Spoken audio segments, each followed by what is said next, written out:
I'm so happy to be here. My name is Katrin, and I'm going to tell you a little bit about Carbfix. Carbfix is a technology that turns CO2 into stone, either from point source emissions or from the atmosphere. And as you all know, we're in a climate emergency, and we need to both reduce greenhouse gas emissions and take some of the historical emitted CO2 and remove it. And we need all of the innovation and all the solutions that we have, and Carbfix is one of them. And this number, 2,400,000,000,000, is the amount of CO2 that humans have emitted since the start of the Industrial Revolution. And to put that into perspective, one passenger to fly a round trip from Iceland to Seattle is roughly equivalent to 1 ton of CO2. 50 tons in weight to 10 elephants, 1,000 tons to 9 blue whales, and 1,000,000 tons to 1,000 cargo ships. So it's a big number. And I also want to mention a little bit about the carbon cycle. You all know about the short-term carbon cycle. Plants and trees, they photosynthesize. Well, the Earth does that as well, on longer timescales. Both the oceans and the land, that is in wetlands and the rocks, they take up the CO2 and store it over long time cycles. And in fact, over 90% of the carbon on Earth is in rocks and minerals. And what we do at Carbfix is accelerate these natural processes. And the bottom line is that we will need carbon capture and storage to face the global climate goals. And also we need to reduce and be sustainable and a lot of things. And this brings us to innovative carbon capture and storage and the Carbfix technology.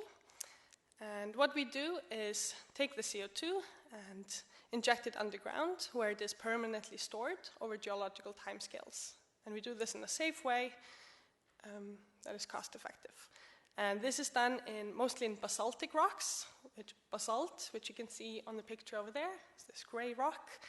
And the white specks are carbonate minerals, which is what it looks like when CO2 is solidified. And Carbfix started as a research project in 2007 between Reykjavik Energy, University of Iceland, CNRS in France, and University of Columbia in New York. And from an idea on paper, we started injecting in 2012. So we've been injecting now for 10 years. In 2014, we scaled up. The company was established in 2020. And now we are scaling up with different pathways in different areas. So how does it work? We have basaltic rocks and other types that contain a lot of metals. This is calcium, magnesium, and iron, because they are divalent cations. And when these elements come in contact with the CO2, especially when the CO2 is dissolved in water, they react together and they form carbonate minerals that are stable over geological timescales. You can see again the white specks in the basalt over there. And they often form in the fractures and in the pores that are within these in the basaltic rocks. This schematic also shows how the technology works. So we have a power plant that emits CO2 from a point source. We capture the CO2. We dissolve it in water. That's from groundwater. And then we inject it deep underground between 500 to 2,000 meter depth. And as this CO2 charged water is denser and colder than the groundwater, it sinks. And over a few months to less than 2 years, all of the CO2 has reacted with the rock and forms these minerals. So we've been working at our base hub in Helliseiði since 2012. And by 2025, we will be capturing and storing full scale all of the CO2 from the power plant. And to date, we've injected over 100,000 tons of CO2. And this process is very cheap. You can see the picture at the top. This is what we call the scrubbing tower. The CO2 from the point source goes into the tower, also the water at the top. And because the pressure is increased, the CO2 goes into the water, which is then transported via these pipes, roughly a kilometer, to these silver igloos, where inside are the injection wells. And this type of pathway is really great because the transportation is short, so it's very cheap. And our flagship project was less than $25 per ton of CO2, the whole chain, both the capturing and the storage. And we can do this in different industries and different types of power plants and hard-to-abate industries like the cement production. Then we have another type of pathway. We work with our colleagues that work on direct air capture, which is capturing CO2 from the atmosphere. And the great benefit of this is that CO2 in the air is the same all over the world, so we can locate these direct air capture technologies where we have favorable rocks. And last year, with our colleagues at, I went too far. Our ClimateWorks colleagues, we built the Project Orca plant, which captures 4,000 tons of CO2, and then we inject it and store it in the Carbfix technology. And recently, in recent news, we just won 2 milestone prizes with the Elon Musk Foundation and X Prize with our colleagues at Heirloom and Veridox. So different ways to capture CO2 directly from the atmosphere. And our last pathway to store CO2 is to capture it in Northern Europe, for example, and then we can transport it via special ships to Iceland. And we are going to be building our CO₂ terminal in Straumsvík in southwest Iceland. Designs have been started, and we will be testing on a pilot scale next year. And I also want to mention a few things on why this type of storage for CO2 is so great, or mineral storage, or mineralization, as we call it. This process is really safe, as the CO2 is either within the water at first, and then within the minerals, so it becomes permanent, it doesn't leak, and after the minerals have formed, there's no long-term monitoring needed, as other different types of CCS. It's also very cheap and low risk, as you can always start with a pilot scale, and then you can slowly inject more and more. And it is based on science, and it has a high public acceptance. The potential is huge. Globally, there's more potential than if we burn all of the fossil fuels. Basalt is actually the most common rock type on the surface of the Earth. It is found on land in many regions, like in Iceland, Hawaii, but also on the bottom of the ocean, like you can see in the yellow areas over there. And if we zoom into the Pacific Northwest, where we are today, you can see the potential onshore in this area is huge. Roughly 5,000 billion tons of CO2 could be stored in the Columbia River basalts, the Snake River basalts, and in the Cascades. And then if we would go offshore, which we're testing to use seawater instead of fresh water, we'll be testing on a pilot scale this summer, then you could even go offshore and the potential would be a lot more. And I just want to end up on the big question on, is it scalable? And we think so. We want to reach the big gigaton scales so we can actually help and do something. And we will start by demonstrating the CO₂ terminal site at Straumsvík, starting with the pilot scale next year. We will then expand and make more of these hubs, replicate them, and hopefully we will go offshore and use seawater instead of fresh water, and then we will start rolling out within Iceland and elsewhere. And that's it for me. Thank you. Thank you. And Katrin, would you kindly join David? And you'll get mic'd up here. And David, please take it away if you would. Just to put it in perspective of why what Katrin is doing is so important. Let's say if we want to measure global emissions today, let's say it's the equivalent of you have $100 you're used to spending for your income a year. That's the equivalent of the global emissions. And you want to say, like, well, how much do I have to reduce that emissions? How much would I have to reduce my income if I wanted to have the amount that I was spending be cleaned up by nature in itself, on its own pace? The answer is, if you had $100, you'd have to get down to $1. So this is why this is such a tricky problem. It's never been really about the science. It's just about how do you take a global energy source, which is fossil fuel, and completely wean yourself from it, or have some combination of weaning yourself with renewables and carbon capture.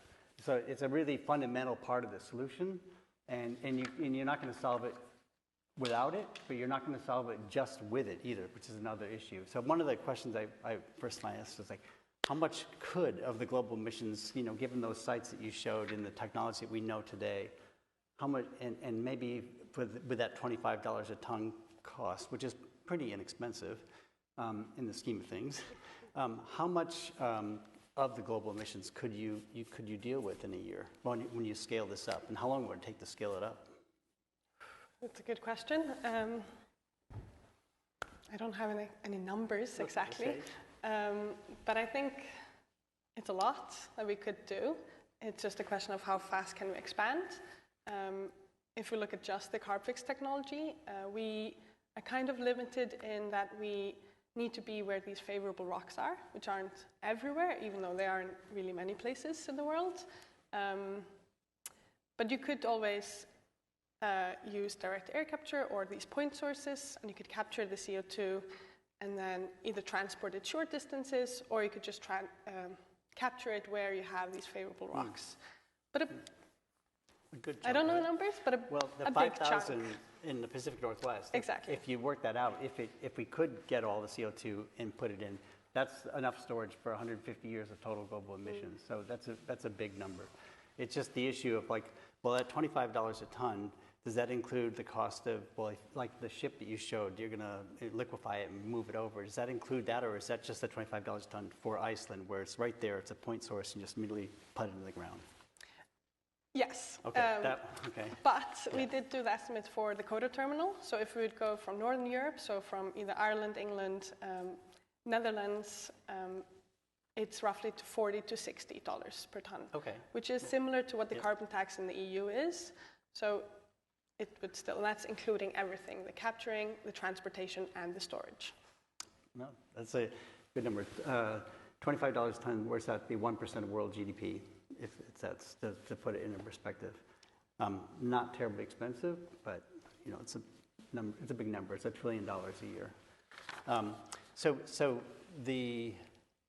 I like the technology a lot in the sense that it's very safe. Like you said, you turn this into a stone and it's there for millions of years, and you don't have to monitor it. So those places, are there other types of rocks that maybe could satisfy the same thing that are not the spots that you showed here? Yeah, that's a really exciting field that we're getting into. So currently we've been using basaltic rocks, and that's mainly because 90% of Iceland is made out of basalt, and that's where the technology was founded. But now we're working on testing other types of rocks, because all we really need is these reactive metals. And for example, there are ultramafic rocks that we work on, other different types of lithologies that form in different ways. There's actually a huge quantity of them. Plutonic volcanic rocks, and I could list them, but I probably shouldn't. So the cost effectiveness, which seems to be pretty reasonable, is really associated with point sources, where it's a high concentration CO2 in a gas, and you can pull it out easily and mix it with the water.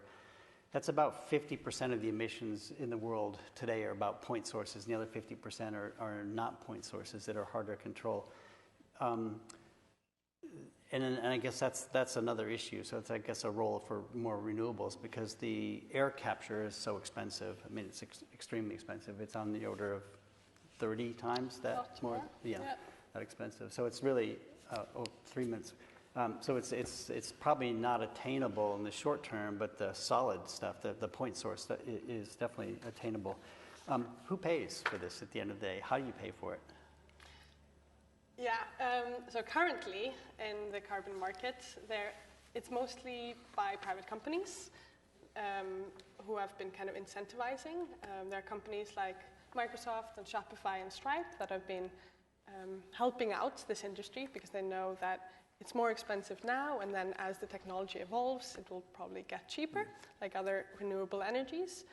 The governments probably, there could be more policy and more these trading schemes and carbon tax. There are some ideas out there that if you have a big emitter that then starts capturing and storing all of their CO2, becoming carbon neutral, and they have a cap and trade system like is in some countries currently, then they could sell off the extra carbon credits that they make because they're allowed to have the cap and trade system. But it's really, really country or state specific on how those cap and trade or carbon tax systems are working. Mm-hmm. Okay, so we have 1 more minute. So that $25 a ton, that's the ideal situation. If you have to ship it with a liquid gas, it goes up. If you have to build roads, like you were saying before to me, the price would go up. But it is a very viable source of a part of the solution, a significant part. You know, maybe up to 50% of the global emissions today could be captured with this technology for pretty reasonable cost. The other part probably is going to have to come from nuclear, renewables. Yeah, I think it all has to be part of the mix. There's no silver bullet. We need all of the solutions, and we need to get to work. If we can do 50%, that'd be great. Yeah. Okay.